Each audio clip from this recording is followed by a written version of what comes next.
और ये एक केले का स्लाइस और लगा देंगे। लेकिन टूथपिक का साइज मुझे छोटा लग रहा है, तो हम इस तरह से रखेंगे इसको।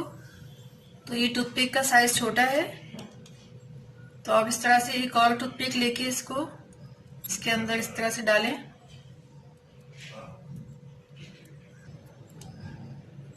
इसको सेंटर में कर लें। ये देखें, इस तरह से ग्लास को डेकोरेट कर सकते हैं। इसमें 2 टूथपिक मैंने इस्तेमाल की हैं, क्योंकि ये टूथपिक का साइज छोटा था। अगर बड़ा हो तो आप एक भी इसमें डाल के इस तरह से इसको डेकोरेट कर सकते हैं।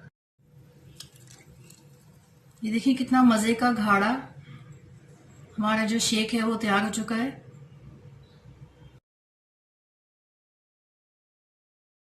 मैंने आपको 2 ग्लास के शेक की रेसिपी दी थी, तो उस हिसाब से हमने जितनी चीजें इसमें डाली थी, तो ये शीशे के जो दरमियाने ग्लास हैं वो 3 बहुत आसानी से बन जाते हैं। तो आप इसी तरह से आप ये शेक बनाइएगा, आपको ये रेसिपी बहुत पसंद आएगी।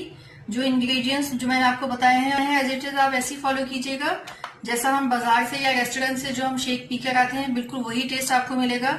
अभी रमजान आने वाला है, आप इफ्तारी के लिए इसको बना सकते हैं, या वैसे भी आप इसको बना के पी सकते हैं। बहुत ही मजे का healthy full of energy drink मैंने आपको बताया है।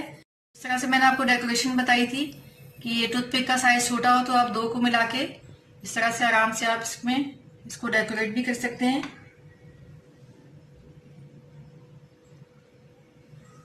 और ये स्ट्रॉ डाल के आप इसको सर्व कर सकते हैं। आप मुझे कमेंट में बताइएगा ये रेसिपी आपको कैसी लगी। इंशाल्लाह बहुत पसंद आएगी। जिस तरह से मैंने आपको शेक बनाने का तरीका बताया है और जो मैंने चीजें बताई हैं, आप बिल्कुल वही आप इसमें डालेंगे, तो जो रेस्टोरेंट में हम शेक पी के आते हैं या जूस कॉर्नर में हम पी कर आते हैं, वही टेस्ट और जायका आपको मिलेगा। इसी तरह की अच्छी सी रेसिपीज मैं आपको देती रहूंगी। अब नेक्स्ट वीडियो में हम मिलते हैं, उस वक्त तक के लिए अल्लाह हाफिज। मुझे अपनी दुआ में याद रखिएगा।